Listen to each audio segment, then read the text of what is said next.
a modern society where stories become reality because everyone believes in it. These are the accounts for the trader this week. We're still treading water. We're a little bit above the break-even point. We're down a bit from last week, but it's inconsequential amount. So we're just under 13,000, 12,900. And for the lifetime of the account, we started at 12,600, 12,900. It's, again, an inconsequential amount of money. So nothing to report at the moment. Now, a lot of people find economic theory to be really dry and boring. And it is, actually. It is exactly that. But here's the problem. Economic theory directly impacts your life. It impacts the wages you earn, the profits you make. It impacts whether or not you have a job. It impacts how the government treats its population. Very real impact. This dry, boring, theoretical construct literally rules your life.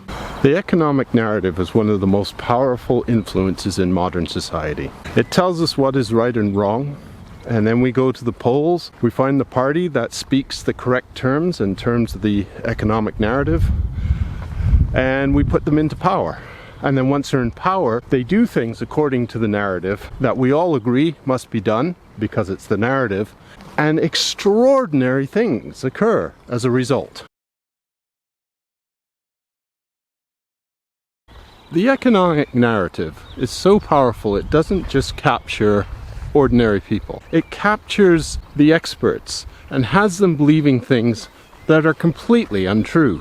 Now, this inability to see reality goes all the way to the top. For example, there's an economist called Stephen Koukoulas, I think I'm pronouncing that possibly correctly, and he went on Twitter recently and stated that all loans comes from savings, which is a complete nonsense. And this is from a man who has been a government policy advisor for years, has been an economist for banks for years, and is a member of a think tank for years. And he doesn't know how money works because of the economic narrative, because mainstream economics will tell you that all loans come from savings, and if it wasn't for the loans, the money would just sit there idle. And it's nonsense. A lot of people have heard of reserve requirements for banks. Now, a reserve requirement means that if you deposit $100 at my bank, if I have a 10% reserve requirement, I'm allowed to loan out $90. And I have to hold back $10.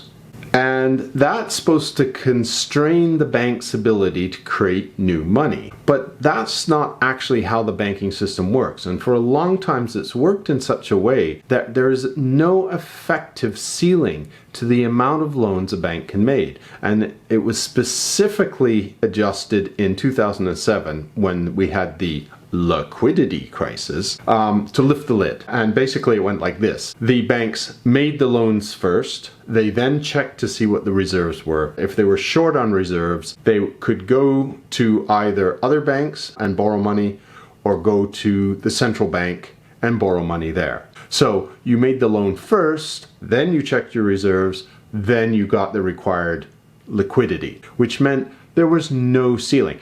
I got into a fight on Twitter over this. The guy I was talking to just flat out refused to believe me. He says, oh no, that's just not how banking works. I used to work in a bank and blah, blah, blah, blah, blah.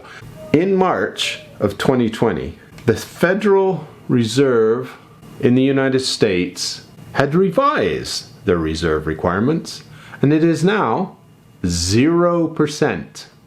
Reserve requirements as announced on March 15th, 2020, the board reduced reserve requirements to 0%. What that means is a bank can loan out any amount of money because they don't have to hold back. If you give me $5, I can loan out $100 billion.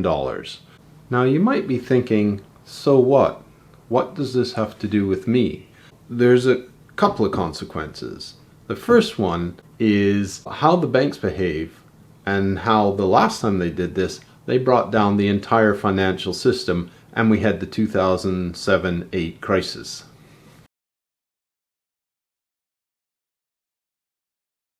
But the problem today is that banks are playing with so many derivatives, sometimes stacked on top of each other, with leverage multiplying factors, that nobody actually knows how much money is tied up in this gambling. Some estimates put the derivative market at over $1 quadrillion, over 10 times the global economy.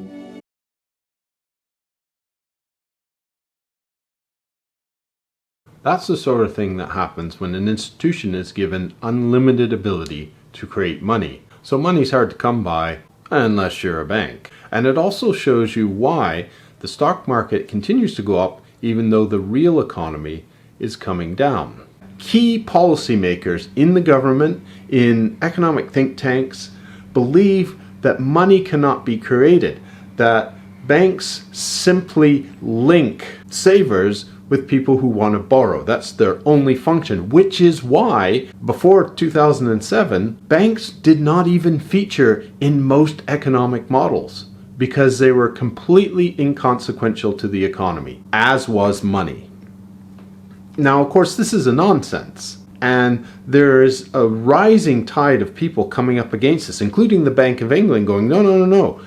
Money is created every time someone takes out a loan. And then on the other side, they're going, no, no, no, this is completely impossible.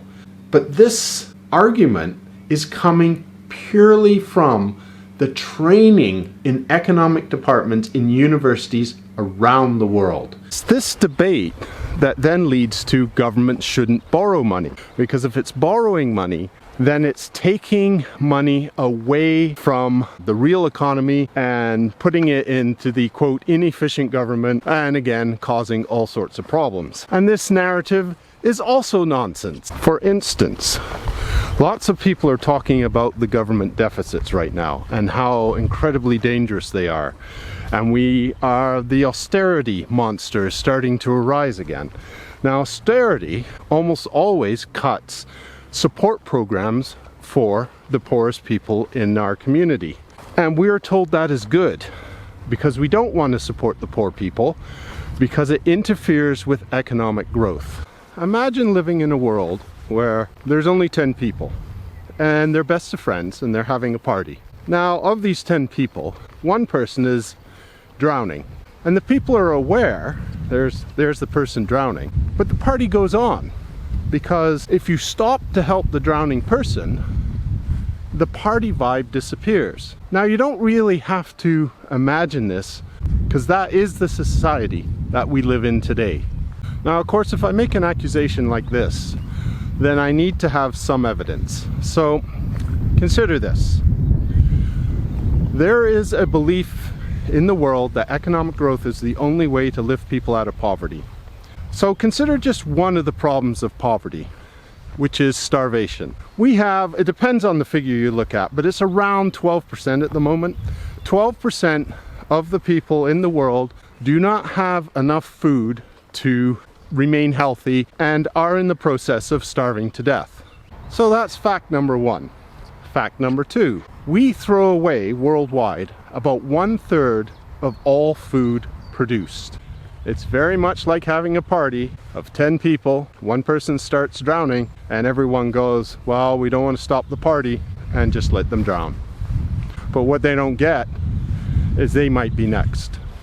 And if you want evidence for this, you just need to look towards the United States, the richest country in the world, where the government has, in a belief of freedom for all, created almost no support at all for the people. And then having shut down the economy, removed the livelihoods for a lot of people, people are now in very serious need of help. And the feeding problem isn't an issue for rich people.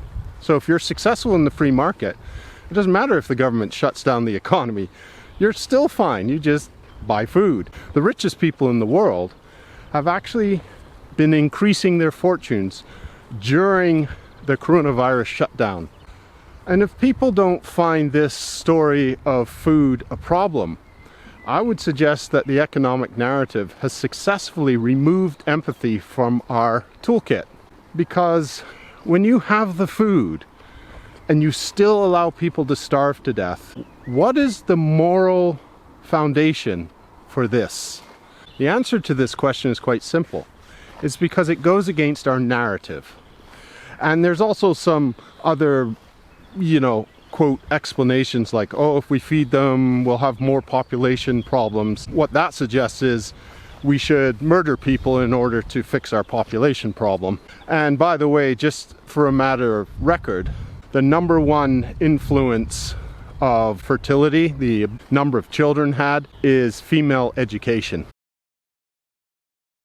Let's try and sum this up. The first thing is, the economic narrative is so strong that even experts in the field tend to defer to the narrative rather than the facts on the ground. It takes a moment of examination of bank books to realize that a loan creates a deposit. The deposit is new money, and this is especially true when your reserve rate is 0%.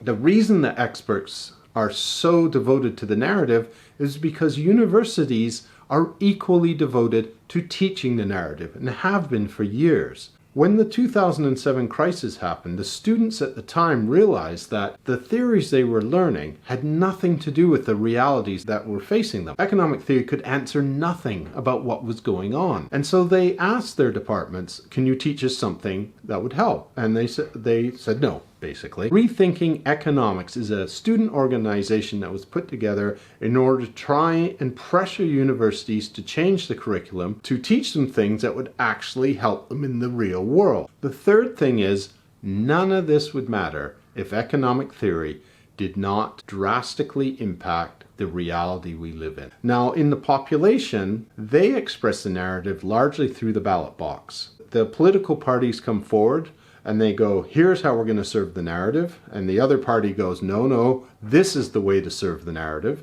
Then the voter chooses which party is best serving the narrative, and then away they go. But here's the problem. You're trying to optimize a system that doesn't exist. You cannot succeed when your system doesn't exist. It's simply not possible. This is why I have joined the forces of a number of other economists which are trying to break the narrative. Some people have been attempting this for a century, actually. This has been going on for a very long time. The narrative is held in place by money, and money talks. Basically what happens is the adherents to the narrative are empowered through money, through research grants, through tenure in universities, through publications in very highly rated academic journals. The people that are not, like me, are shunted aside. It's very difficult to get jobs, impossible to get grants. Who wants to see research that has nothing to do with the narrative? So here we are. And the final thing I want to mention is, were we able to break this narrative and actually just start treating reality as it actually is, there's a number of societal problems that would be so easy to resolve. That the reason we're having so much trouble is we're trying to solve it using a narrative of a system that doesn't exist. Thanks a lot for coming along on this little journey with me, and I'll hopefully see you next week.